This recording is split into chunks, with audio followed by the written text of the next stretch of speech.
I'm Dawna Hetzler. And I'm Sally Smith. We, just like you, are bravely walking through the dark valleys of life in hopes of scaling joyful summits. We believe that safe and trusted women are a force to be reckoned with. When we climb together, we can reach the mountaintop. Many of our challenges come from feeling as if we are stuck while trying to ascend, hiding in crevices, waiting for storms to pass. Might we suggest that you have a more proactive role in reaching the peaks of your own life? Let's laugh at the untruths we were taught, from the common religious myths to the lies we believe about our situations and about ourselves. It is our hope that our time together brings you solace from life's daily drudgery and a bit of lighthearted laughter. This is a safe place where you are welcome, right where you are, even in your questions and doubts. So rise up, sister. It's time to conquer together. And we certainly hope you'll say, "Now that's funny!"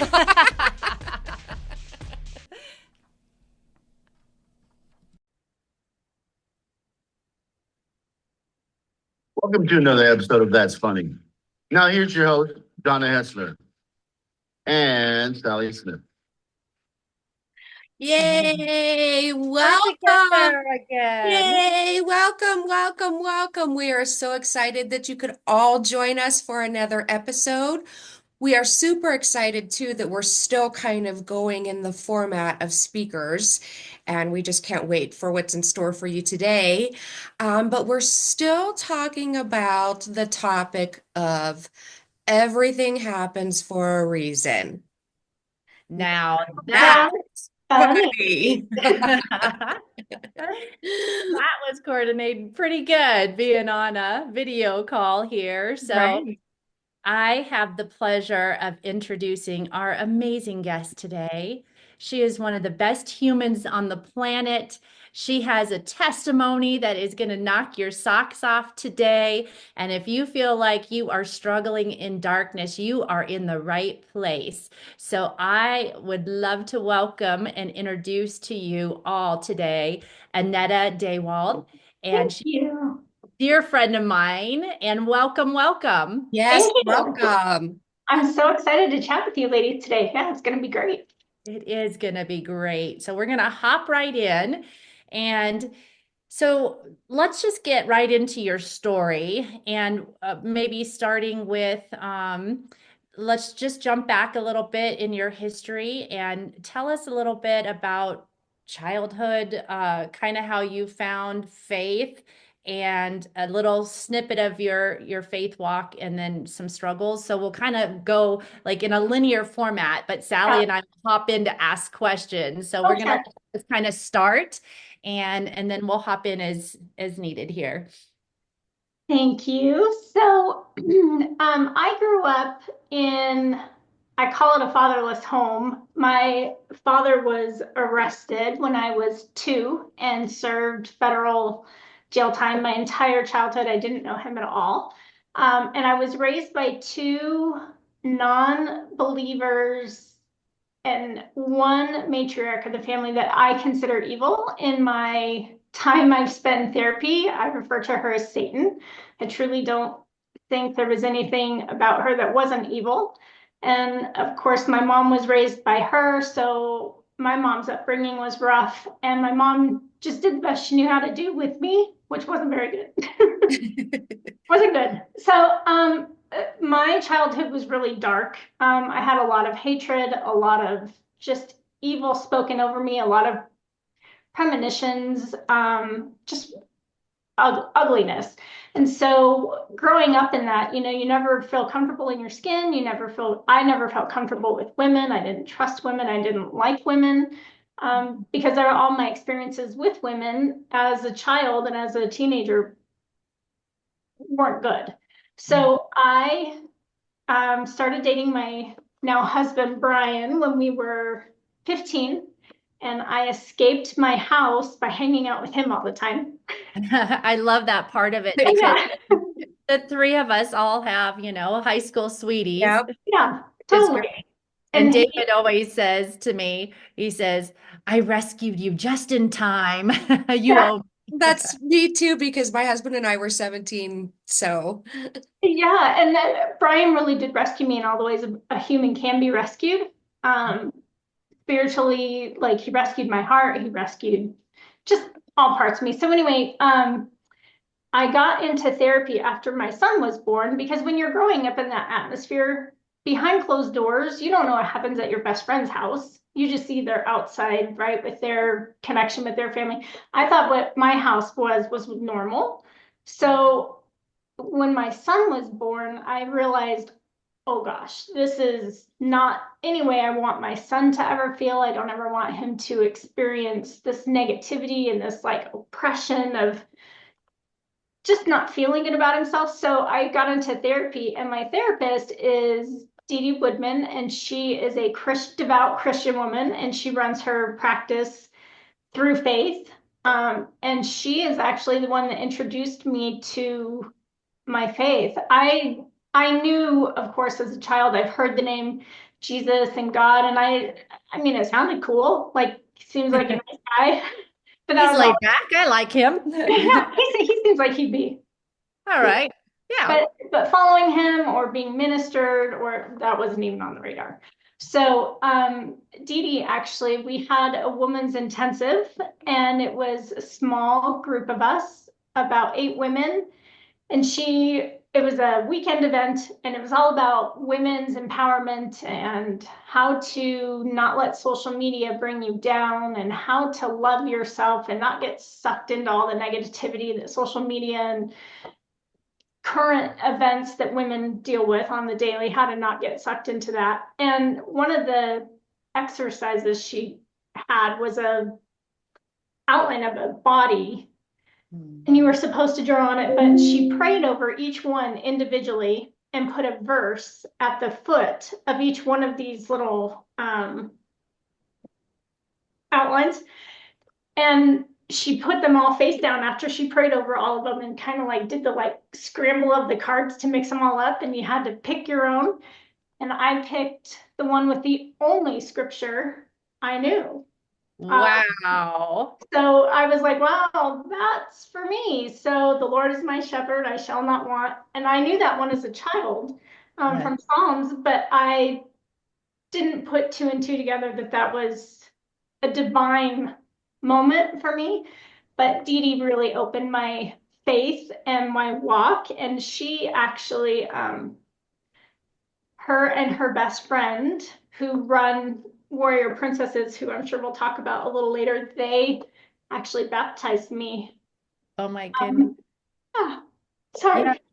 I know. That is so No. beautiful. And one of the things, like I think of that just randomness of scrambling up all those scriptures and you picking the only verse that you know out of the Bible. That's like everything happens that's one of the reasons, right? reasons. That's what Yeah. I was just going to say too. And something you said that just really stuck out to me is I feel like everybody in their walk of faith has a Dee Dee or needs to have a Dee Dee. You know what I mean? Like 100%.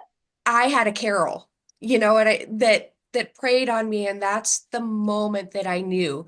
And you had a Dee Dee with that Yeah. outline and that scripture, and it just like gives me goosebumps. I know I'm tearing up. Can you see? I'm just like, ah. You know, she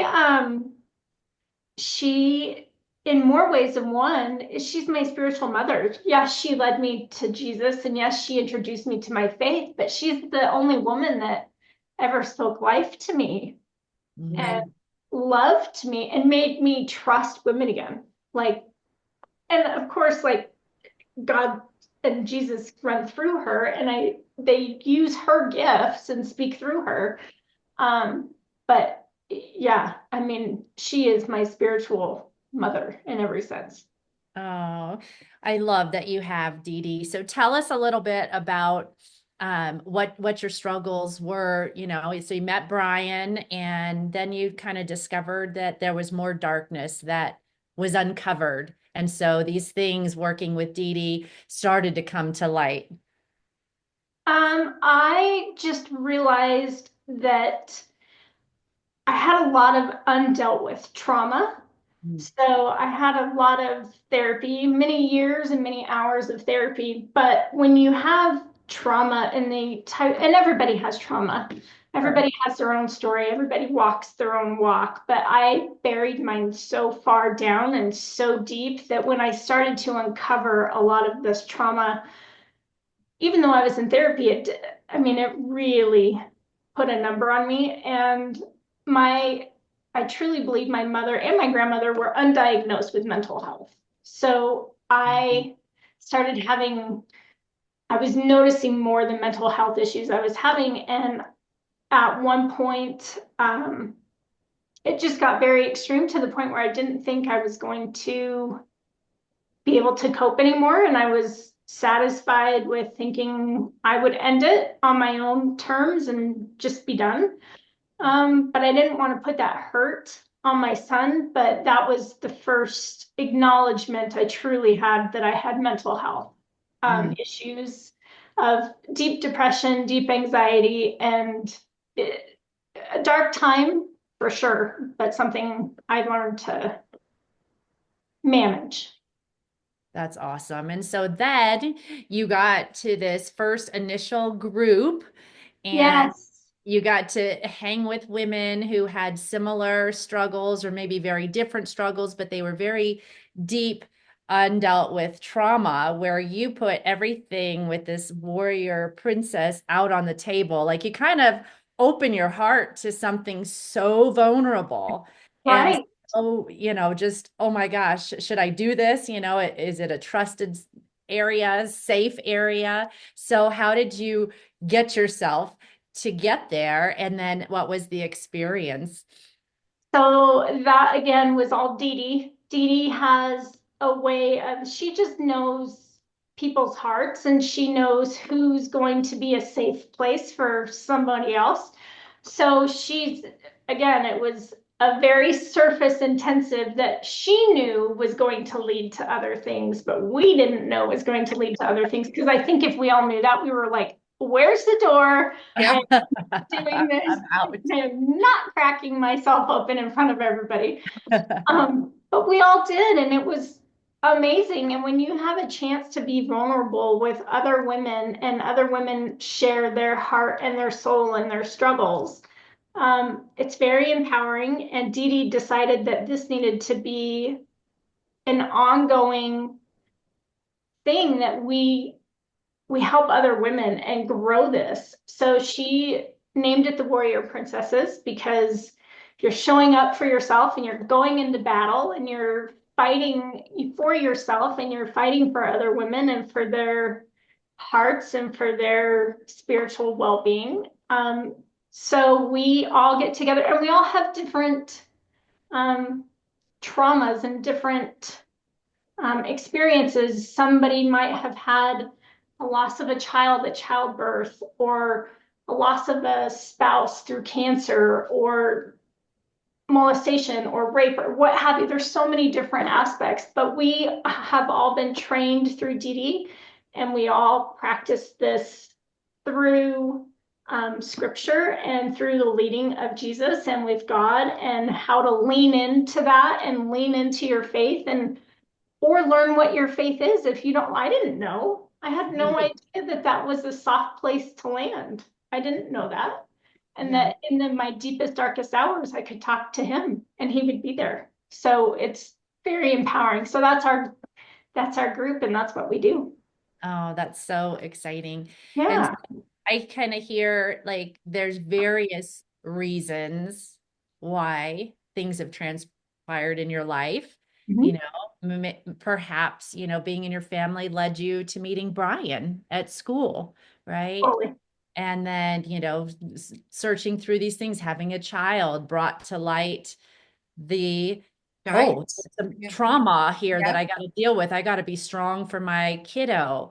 Right. The connections that happen to get you to Dee Dee, the connections from Dee Dee to sharing, like all these things. And I think we're so quick to hear somebody's story and then go, oh, everything happens for a reason. Let's just move on, right? And that's just so surface, so package everything up into a box. And we as women, as warrior princesses, that's not how we do life. Right. So Sally and I've experienced that a lot with the Jericho girls too, and just being real and being able to listen and not, fix things and just be there has been very empowering. Yes. I was going to say, I think sometimes women, well, men too, the surface comment of, well, that happens for a reason. I think it shuts down the conversation. Like you were saying, it is very surface, and they don't want to dig down the layer with you because it's uncomfortable. Right. And some people don't know how to be vulnerable and don't know how to express emotion. So if you get off the hook of, well, everything happens for a reason, it's very dismissive to me. It is. That's a great way to say it, And Annetta. we've talked about that in some other episodes. It's dismissive to the person who is going through the trauma or whatever they're going through, and then it doesn't want to let them share even more. You're just kind Right. of shutting them down. Right. So And if you're in conversation with somebody who doesn't want to go deep, which is fine, not everybody is meant to share a story, but like if somebody said that to you as you're sharing, gosh, I struggle with depression, and they're just like, well, whatever they say to kind of shut the conversation down, is there a better way, even though they, respecting that they don't want to go deep, what might be a good response for somebody who doesn't want to go deep, but would still be caring? And I that's a know that's a big question. yeah, no, sometimes people really don't know what to say, and that's okay. And they can say, I guess if I were to say, man, I really struggle with anxiety or depression or what have you, man, that must that must be rough. Do you want to talk about it? Or I don't know what the right answer is to that, but Yeah, I just know that by saying, well, everything happens for a reason, or this too shall pass, or what have you, I feel like it's dismissive, and I feel like you're missing out on connecting with another human being on a level that like could really, I don't know, stretch your relationship. And I right. just feel like you're missing the opportunity if you just shut it down. Yeah. But to answer your question, I don't know the right response. I don't know that there is a right Right. answer, Yeah. just to give some tools to listeners. But I'm thinking too of me, like, there's sometimes women who will like throw all their story. You're in the grocery store line, right? Like, Yeah. they're like this big old deep thing. And I'm like, I got an offer to write in 15 minutes and I just stopped here to get bread and eggs, so I love going deep with people, but right now I can't. So I'm thinking of me specifically, like I might say, I am so sorry that you're struggling with this. And I would love, to talk more about it. I just can't today. But, is there anything I can do? Is there anything I can do? Can I just pray over you in the moment really quick, or something along those lines I that love that you said, I just pray with you in the moment or something, because Yeah. I also don't want us in our hurries of life to miss those moments. me, I do because I get in my zone of If working. you're in the grocery line and this person is late unlaying on you, maybe that's the time, maybe that's the time. Maybe you got to forget about the offer you got to write and you got to sit there and you got to preach it, sister. You got to tell them, so I don't know. I don't know what the answers are either. You know what I mean? I don't think there is one answer. And I think that's kind of why we do this show, and especially this particular topic, is there's not one answer. There's not one reason. Right. Agreed. I love this is our new saying. The person was unlaying all this stuff on me was quoted from Sally Smith. That just came out. I Well, love it. So tell us, Annetta, like if we have a listener who is struggling in deep depression, because what I heard you say is it was dark. It was not, I mean, this is not an easy topic to approach. This was a long, hard road. When they're in that moment of, I don't know, I'm sitting here right now and I don't know if I want to live. Yeah, maybe everything happens for a reason or many reasons, but I don't care right now. Like, is there some guidance you could share with them? yeah, it's really hard with depression and anxiety because your brain truly does lie to you, and your brain, um, there's so many misfirings that you're just obviously you're not in your right frame of mind.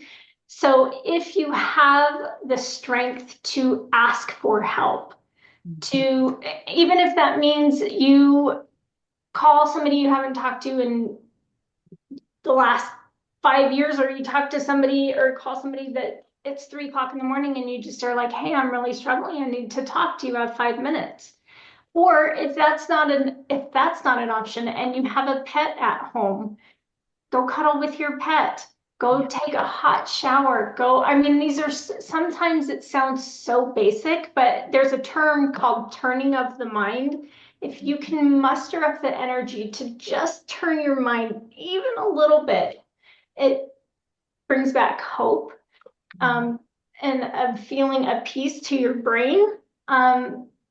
But when you're really, really deep in it, for me personally, I have a husband that knows me so well. He knows me better than I know myself sometimes. And he just comes alongside me and he just sits with me. He doesn't even say anything. He just sits with me. So it's so personal and it's so individualized, but I would say if there's anything possible you can muster up the strength to do, go downstairs, change the TV show, put on worship music. If you're not into worship music, that's okay, but turn on upbeat, uplifting music. Light a candle. Like there's so many different things that will just tweak your brain enough to give you some hope. Oh, I love that. And then tell us a little bit about where you're at today. And so you've got your therapy and, I don't think there's any magic wand that makes everything go away and be perfect. Like there's got to be days, right? So how do you manage today now that you're kind of on the other side of this? Yeah, so I actually I call them episodes, and I'm very honest. All three of us were supposed to get together a week and a half ago, and some days you wake up and I literally just don't have control of my brain, and my brain just kind of goes off the deep end. And I call them episodes, and I have the tools um, that work for me. But where I'm at personally now, I have an occasional episode, but I am so happy. I am involved with Warrior Princess. I am in love with our God and with Jesus, and I talk to him daily, and I have a routine that involves God and Jesus on the daily, and I just practice life trying to be kind to others. And if I can help in any way and provide guidance, I will. That's awesome. I think of the call that, I got a call from you. And so this would be another piece of advice for somebody on the other side of it. I feel like I'm the most flexible person because my schedule is so packed. Not just because of that, but usually my schedule is so packed that if I get a cancellation or somebody, I'm like, oh, good, I have more time, which I try so hard not to fill. But so I'm speaking to the person who might be dealing with somebody who's in a trauma situation. And like our phone call, and you're just like, I am so sorry. I can't do this today. I just can't show up. And I'm like, it is okay. Yeah. It is okay. You breathe, you go light your candle, go snuggle with Jimmy, whatever it is you need to do. Yeah. And so the person who is on the other end of this, be filled with grace, filled with flexibility, filled with, what, this isn't about, oh, we were supposed to go to the beach today and now I'm disappointed. It's not about that. It's about being a friend to somebody and saying, it's okay that, we have to reschedule. I love you. And so I think that's the best thing you can say to someone when you're on this end of it. Well, and And I love that you're just so real. yes, I think so many of us wear this mask where we have to be perfect, and that's not what this is all about. This is about getting real with one another and saying, hey, Right.